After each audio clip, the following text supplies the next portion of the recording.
Hello everyone, you are watching Learn Easy with us. We provide educational and training videos every day. To stay updated with our latest content, please click the subscribe button and hit the bell icon so you never miss a video. Please share your valuable feedback in the comments below after watching the video. Without any delay, let's get started. Ready?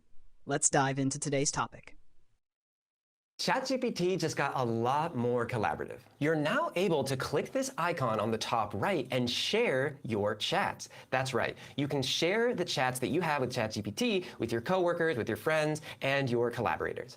So what happens is wherever you are in a chat, let's say you've gone this far, you've gotten this much information, if you hit share, then you will share this chat with somebody else. Something to watch out for is that if you were to continue the chat after you've shared it, then they will no longer have access to the new part of the chat that you have. So it's not like sharing a notes on an iPhone that's collaborative in a living document. You're just sharing this specific moment in time. So let's click here and see what you can do. You can share this by copying the link and sending it to anybody. You can share it anonymously, or you can click these three dots and share your name. This will have your name right here. And if you want to go back to sharing it anonymously, you can go ahead and click these three dots again and click share anonymously. Once you copy the link, you can send it to whoever you want to collaborate with. If you click here to open your chats and click the three dots at the bottom, you can go to Settings and Data, go to Data Controls, and here you can manage your shared links. These are all the links that I have shared with people. You can go ahead and delete them if you want to. You can view the source chat to pull up the original chat that you started, or you can delete any of these chats that you have shared with someone if you no longer wish to share the chat with them.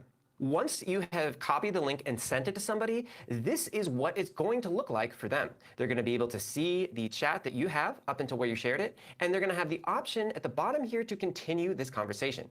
If they are to click this, then they will be able to continue the chat in their own chat history.